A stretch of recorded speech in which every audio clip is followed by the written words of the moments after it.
மகர ராசினியர்களுக்கு June மாத பலன்களை பற்றி பார்க்க போகிறோம்.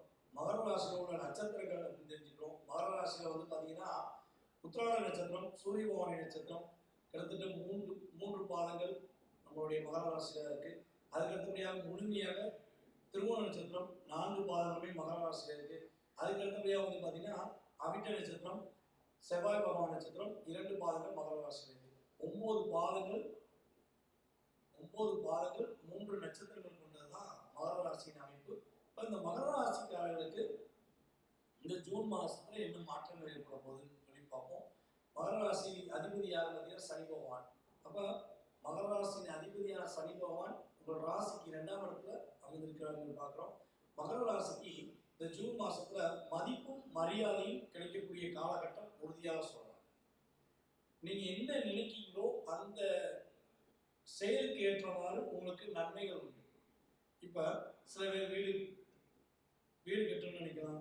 சில பேர் தனக்கு ஒரு மரியாதை இருக்கணும், தனக்கு ஒரு அங்கீகாரம் கிடைக்கணும், நம்ம எவ்வளவோ பேசுறோம், நம்ம எவ்வளவோ செய்யறோம், அதுல ஒரு நல்ல ஒரு ரிசல்ட் கிடைக்க மாட்டேங்குது அப்படின்னு நினைச்சுக்கிட்டவங்களுக்கு இந்த காலகட்டம் ஒரு மிகப்பெரிய ஒரு மரியாதையும் மதிப்பையும் பெறக்கூடிய தன்மையை ஏற்படுத்தி கொடுக்கக்கூடிய காலகட்டமாக எதிர்பார்க்கலாம். பெண்களுக்கு மிகப்பெரிய ஒரு மகிழ்ச்சியான காலமாக, பெண்களுக்கு பார்த்தீங்கன்னா தன்னுடைய குடும்ப பெண்களுக்கு தன்னுடைய கணவன் தன்னை புரிஞ்சுக்கிட்டாங்க, தன்னுடைய செயல்பாடை ஏற்று நடக்கிறாரு, தனக்கு நகை வாங்கி கொடுக்காரு, தனக்கு சேவை வாங்கி கொடுக்காரு அப்படிங்கிற ஒரு மகிழ்ச்சியான காலகட்டத்தை சொல்லக்கூடிய ஒரு வாய்ப்பாக கிரகங்கள் உங்களுக்கு சப்போர்ட் பண்ணுது. அதே போல பார்த்தீங்கன்னா காதலர்கள் எங்கெல்லாம் எங்கேயாவது வெளியே சந்திச்சிட மாட்டோமா, இங்கே போய் சுற்றிட மாட்டோமா, அங்கே போய் சுற்றிட மாட்டோமா, படத்தை கொடுத்துட மாட்டோமா நம்மளுடைய காதலியே காதலனே அப்படின்னு சொல்லி யோசிக்கிறவங்களுக்கு இந்த மாதத்தில் அது ஒரு மகிழ்ச்சியாக ஏற்படுத்தக்கூடிய காலகட்டமாக, காதலர்கள் மிக சந்தோஷமாக வெளியே ஜாலியாக சுற்றுவதற்கான ஒரு வாய்ப்பாக பயன்படுத்தலாம். மேலும் உங்களுடைய சுய ஜாதக ரீதியாக காதல் மூலமாக ஏதேனும் பிரச்சனை இருக்காங்க ஃபஸ்ட்டு பார்த்துக்கணும். அதான் மிகப்பெரிய முக்கியம்.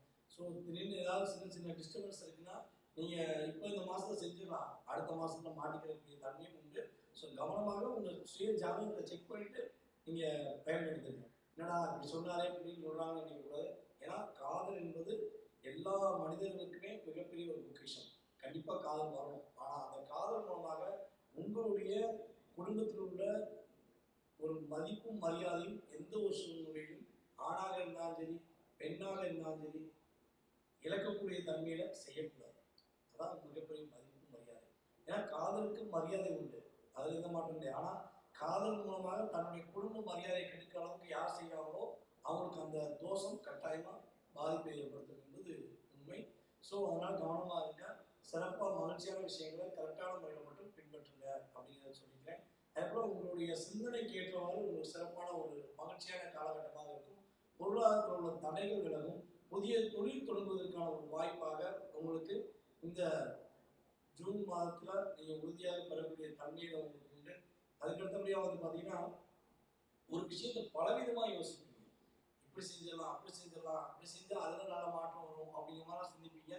ஸோ சிந்தனைகளை ஒரு நிதானப்படுத்துங்கள். அவசரப்படாமல் நிதானமாக நீங்கள் கரெக்டாக செஞ்சீங்கன்னா உங்களுடைய சிந்தனைக்கு ஏற்றவாறு நல்ல முன்னேற்றம் உண்டு. ஆரம்பத்திலிருந்தே உங்களுக்கு மகிழ்ச்சியான காலகட்டம், உங்களுடைய வெற்றியை நிர்ணயம் பண்ணக்கூடிய காலகட்டமாக உண்டு. அதுபோல் பார்த்தீங்கன்னா வீடு மனை வாங்கக்கூடிய தன்மைகள், எப்படியாவது ஒரு ஃப்ளாட் வாங்கிட மாட்டோமா, ஒரு வீடு வாங்கிட மாட்டோமா அப்படின்னு நினச்சிக்கிட்டீங்கன்னா உங்களுடைய சுய ஜாதகம் சப்போர்ட் படித்தா கட்டாயமாக வீடு மனை வாங்கக்கூடிய தன்மையில் கிரகங்கள் உங்களுக்கு சப்போர்ட் பண்ணுது. அதே போல் உங்களுடைய சந்தோஷத்தை அதிகமாக இரட்டிப்பாகக்கூடிய தன்மையில் ஜூன் மாத பலன்களை எடுத்துக்கலாம் அப்படின்னு சொல்கிறேன். ஸோ இந்த மாதத்தில் உங்களுக்கு நீங்கள் கவனமாக இருக்க வேண்டிய விஷயங்கள், கவனமாக இருக்க வேண்டிய காலகட்டம் அப்படின்னு பார்த்தீங்கன்னா கிட்டத்தட்ட ஜூன் மாதம் 14ஆம் தேதியிலிருந்து 15ஆம் தேதி வரையும் 2 நாட்கள் ரொம்ப கவனமாக இருக்கணும். நிதானத்தை கடைபிடிக்க வேண்டும். யாருக்கும் அதிகமான வாக்கு கொடுக்கக்கூடாது. பொறுமையாக இருக்கணும். குடும்ப சம்பந்தப்பட்ட விஷயங்கள், சின்ன விஷயங்கள் சண்டை வந்தாலும் விட்டு கொடுத்து போகணும். இதெல்லாம் நீங்கள் கரெக்டாக கடைபிடிச்சிங்கன்னா உங்களுக்கு சந்திராஷ்டமும் பாதிக்காது. கோச்சார ரீதியாக கிரக ரீதியில் உள்ள பாதிப்பு தன்மை உறுதியாக குறையும். நல்ல மாற்றங்களும் நல்ல முன்னேற்றங்களும் மகிழ்ச்சியான சூழ்நிலைகளும் ஜூன் மாதத்தில் மகர ராசிக்காரர்கள் பெறப்போகிறார்கள் என்பது உண்மை.